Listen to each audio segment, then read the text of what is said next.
नमस्कार दोस्तों, आप सभी का स्वागत है हमारे YouTube चैनल संपूर्ण ज्ञान में। आज ही दिनांक 11 जनवरी और आज हम लोग देखेंगे आज के महत्वपूर्ण करंट अफेयर्स के बारे में और उससे जुड़े महत्वपूर्ण जानकारी के बारे में। आज के क्वेश्चन का PDF आप हमारे वीडियो के डिस्क्रिप्शन बॉक्स से डाउनलोड कर सकते हैं। तो चलते हैं आज के पहले क्वेश्चन की तरफ। हुडको के अध्यक्ष और MD के रूप में किसे नियुक्त किया गया? Who is appointed as chairman and MD of हुडको? इसका सही उत्तर है M नागराज। M नागराज को हुडको के अध्यक्ष और MD के रूप में नियुक्त किया गया है। आपको बता दें, M नागराज को राज्य के स्वामित्व वाले आवास और शहरी विकास निगम के कंपनी के अध्यक्ष और प्रबंधक निदेशक नियुक्त किया गया है। आवास और शहरी मामलों के मंत्रालय ने उनकी नियुक्ति को मंजूरी दे दी है। उनके पास आवास, बुनियादी ढांचा वित्त, कौशल विकास और सामाजिक क्षेत्र में माइक्रो फाइनेंस और अंतर्राष्ट्रीय व्यापार जैसे क्षेत्रों का अनुभव है। हुडको आवास और शहरी बुनियादी ढांचा परियोजनाओं के लिए ऋण प्रदान करता है। हुडको का पूरा नाम राज्य के स्वामित्व वाले आवास और शहरी विकास निगम है, state owned housing and urban development corporation. हुडको का मुख्यालय नई दिल्ली में है।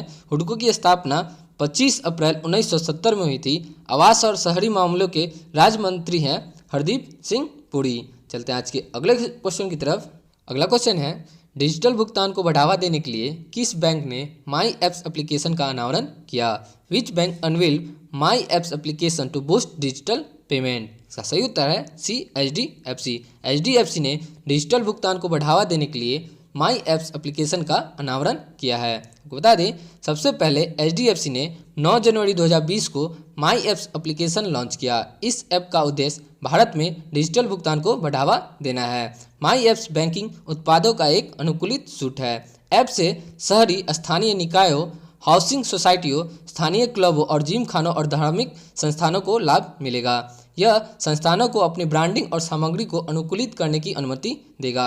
ऐप का उपयोग करके कोई भी संस्था के नाम पर गूगल प्ले स्टोर या एप्पल ऐप स्टोर पर अपना आवेदन प्रकाशित कर सकता है। माई एप्स की किसी भी मासिक सदस्य शुल्क के बिना प्रत्येक संस्था के लिए सभी सदस्यों के लिए स्वतंत्र है।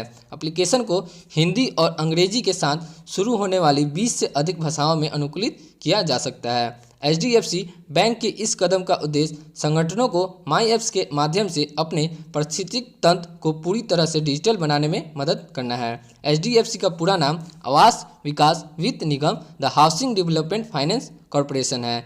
इसकी स्थापना अगस्त 1994 में हुई थी। इसका मुख्यालय मुंबई में है और इसके CEO और MD हैं आदित्य पुरी। चलते हैं आज के अगले क्वेश्चन की तरफ। अगला क्वेश्चन है, हेनले पासपोर्ट इंडेक्स 2020 में भारत का रैंक क्या है? What is the rank of India in Henley passport index 2020? इसका सही उत्तर है C 84। हेनले पासपोर्ट इंडेक्स 2020 में भारत का रैंक 84वां है। बता दें, हेनले पासपोर्ट इंडेक्स 2020 जारी किया गया। भारतीय पासपोर्ट दुनिया के सबसे शक्तिशाली पासपोर्ट सूचकांक 2020 में 84वें स्थान पर है। यह 2019 में 82वें स्थान के साथ 2 स्थान की गिरावट है। अब भारत 58 देशों में वीजा मुक्त पहुंच प्रदान करता है। इस सूची में जापान सबसे ऊपरी स्थान पर है। दुनिया के शीर्ष सबसे शक्तिशाली पासपोर्ट जिसमें जापान पहले स्थान पर आता है, दूसरे स्थान पर सिंगापुर आता है और तीसरे स्थान पर जर्मनी और दक्षिण कोरिया आता है। हेनले एंड पार्टनर्स का मुख्यालय लंदन यूनाइटेड किंगडम में स्थित है, जिसकी स्थापना 1997 में हुई थी। हेनले एंड पार्टनर्स के अध्यक्ष क्रिश्चियन केलिन है। मुख्य कार्यकारी अधिकारी CEO ज्यूगर स्टीफन है। चलते हैं आज के अगले क्वेश्चन की तरफ। अगला क्वेश्चन है, अम्मा ओडी योजना किस राज्य में शुरू की गई? Amma Odi scheme launch in which state? इसका सही उत्तर है A आंध्र प्रदेश। आंध्र प्रदेश राज्य में अम्मा ओडी योजना शुरू की गई है। बता दें, 9 जनवरी 2020 को आंध्र प्रदेश के मुख्यमंत्री जगन मोहन रेड्डी ने चित्तूर में अम्मा ओडी योजना शुरू की। यह आंध्र सरकार के 9 प्रमुख कार्यक्रमों में से एक है। कार्यक्रमों को नवरत्न नल्लू कहा जाता है। यह योजना देश में अपनी तरह की पहली योजना है। इस योजना का उद्देश्य कक्षा 1 से 12 में पढ़ने वाले स्कूली छात्रों को लाभान्वित करना है। इसमें सार्वजनिक और निजी दोनों तरह से स्कूल शामिल है। योजना के तहत गरीबी रेखा से नीचे छात्रों को प्रतिवर्ष 15,000 रुपये मिलेंगे। हालांकि बच्चों के अभिभावक या मां को बच्चों की 75% उपस्थिति सुनिश्चित करनी होगी। आंध्र प्रदेश सरकार ने शैक्षणिक संस्थानों को सक्षम बनाने और पुराने बुनियादी ढांचे को पुनर्जीवित करने के लिए 14,000 करोड़ रुपए का बजट आवंटित किया है। इनके कक्षा 1 से 6 तक के स्कूलों में शिक्षा के माध्यम के रूप में अंग्रेजी को भी अपनाया जाता है। आंध्र प्रदेश के मुख्यमंत्री हैं YS जगनमोहन रेड्डी। राज्यपाल हैं विश्वभूषण हरिचंद्र। चलते हैं आज के अगले क्वेश्चन की तरफ। अगला क्वेश्चन है, प्रतिष्ठित प्रधानमंत्री राष्ट्रीय बाल पुरस्कार 2020 किसे दिया जाएगा? हु विल गेट प्रेस्टिजियस प्रधानमंत्री राष्ट्रीय बाल पुरस्कार 2020? इसका सही उत्तर है डी, साई संहिता। साई संहिता को प्रतिष्ठित प्रधानमंत्री राष्ट्रीय बाल पुरस्कार 2020 दिया जाएगा। आपको बता दें, श्री सत्य साई विद्या विहार विशाखापट्टनम की 10वीं कक्षा की छात्रा अकुला साई संहिता को प्रतिष्ठित प्रधानमंत्री राष्ट्रीय बाल पुरस्कार 2020 के लिए चुना गया है। यह पुरस्कार भारत के माननीय राष्ट्रपति रामनाथ कोविंद द्वारा प्रदान किया जाएगा, जो नई दिल्ली में राष्ट्रपति भवन 22 जनवरी 2020 को आयोजित एक कार्यक्रम में दिया जाएगा। उसे 26 जनवरी 2020 को गणतंत्र दिवस परेड में भी भाग लेने के लिए आमंत्रित किया गया है। साई संहिता ने 2018 में दक्षिण कोरिया के नामवोन में 18वीं एशियाई रोलर स्केटिंग चैंपियनशिप हेल्ड में आर्टिस्टिक स्केटिंग श्रेणी में कैडेट बालिका वर्ग में स्वर्ण पदक जीता है। वह अब तक रोलर स्केटिंग में 65 से अधिक पदक जीत चुकी हैं। भारत सरकार नवाचार, स्कॉटलैंडिक खेल, कला, सांस्कृतिक, सामाजिक सेवा, संगीत या किसी अन्य क्षेत्र में असाधारण योग्यता के लिए बच्चों को यह पुरस्कार प्रदान किया जाता है जो मान्यता के योग्य हैं। चलते हैं आज के अगले क्वेश्चन की तरफ। अगला क्वेश्चन है, किस राज्य सरकार ने उपक्रमों के लिए एक मजदूरी सब्सिडी योजना का अनावरण किया? Which state government unveils a wage subsidy scheme for ventures? इसका सही उत्तर है ए, केरल। केरल राज्य सरकार ने उपक्रमों के लिए एक मजदूरी सब्सिडी योजना का अनावरण किया है। बता दें, केरल राज्य सरकार ने 1 अप्रैल 2020 से पंजीकृत होने वाले नए उपक्रमों के लिए पहले 5 वर्षों के लिए एक मजदूरी सब्सिडी योजना शुरू की। इस योजना का अनावरण 9 जनवरी 2020 को ग्लोबल इवेंटर्स समिट एसेंट में किया गया। इस पहल से राज्य में व्यापार में आसानी बढ़ेगी। यह पहले 5 वर्षों के लिए नवस्थापित उद्योगों की मजदूरी प्रतिबद्धता के एक हिस्से को सब्सिडी देने की उम्मीद है।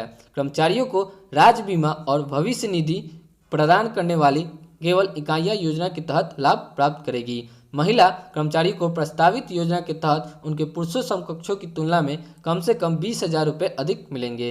उम्मीद है कि योजना के तहत 37 लाख से अधिक लोग लाभान्वित होंगे। केरल के मुख्यमंत्री हैं पिनाराई विजयन, राज्यपाल हैं आरिफ मोहम्मद खान और राजधानी है तिरुवनंतपुरम। चलते हैं आज के अगले क्वेश्चन की तरफ।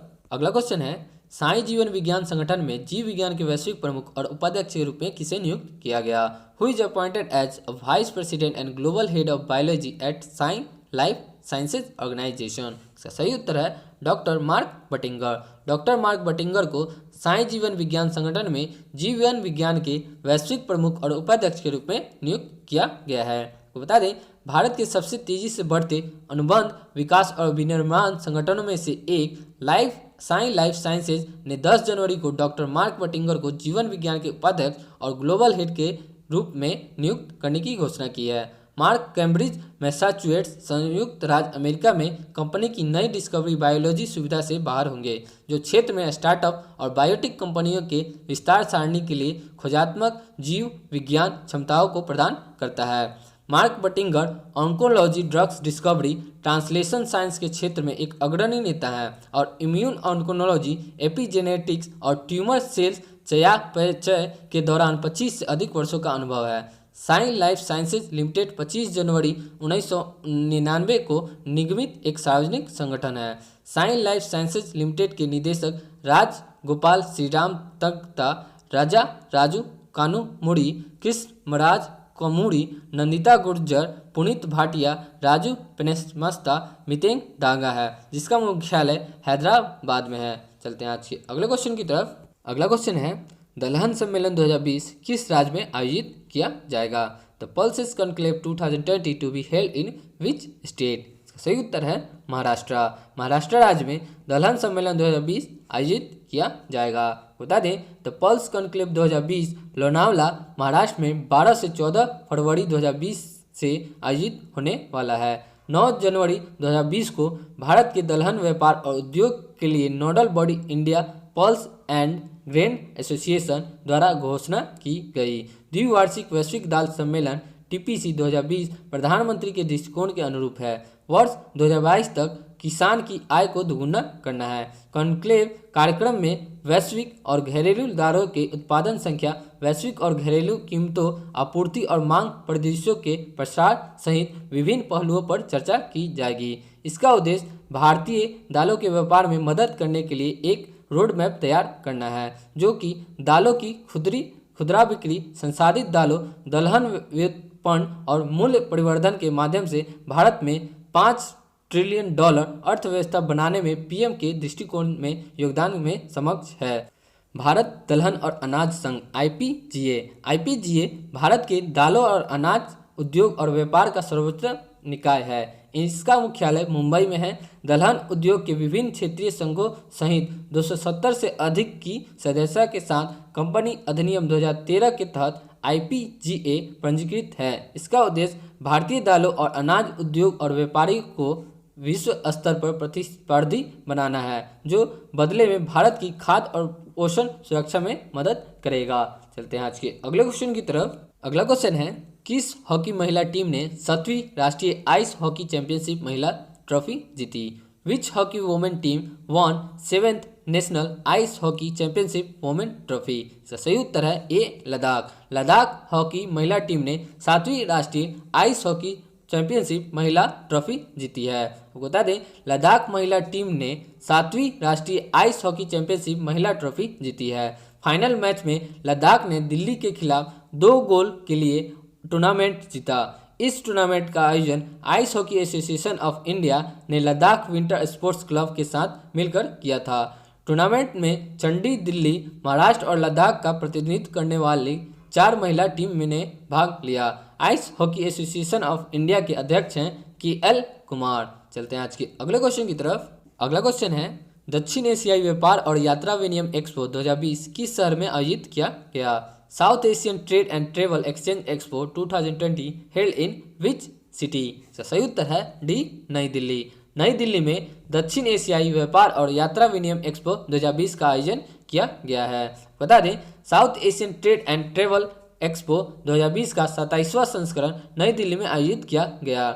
साटे एक्सपो पर्यटन मंत्रालय, भारत सरकार द्वारा समर्थित और जम्मू और कश्मीर पर्यटन विभाग द्वारा प्रायोजित है। एक्सपो का उद्देश्य नई व्यावसायिक साझेदारी का निर्माण करना था और इसलिए पर्यटन को बढ़ावा देने के लिए एक महत्वपूर्ण स्थान था। साटे में 50 से अधिक देशों और 28 भारतीय राज्यों की भागीदारी देखी गई। दिल्ली के मुख्यमंत्री हैं अरविंद केजरीवाल, उपराज्यपाल हैं अनिल बैजल। चलते हैं आज के उस क्वेश्चन की तरफ, जिसका आंसर आप सभी को कमेंट बॉक्स में कमेंट करके देना है। क्वेश्चन है, सीआरपीएफ के महानिदेशक का अतिरिक्त प्रभार कौन लेगा? Who will take additional charge of director general of CRPF? इसका पहला ऑप्शन है मुकुंद नरवणे, दूसरा ऑप्शन है RR भटनागर, तीसरा ऑप्शन है SS देसवाल, चौथा ऑप्शन है अतुल कर्णवाल। इसका आंसर आप सभी को कमेंट बॉक्स में कमेंट करके बताना है।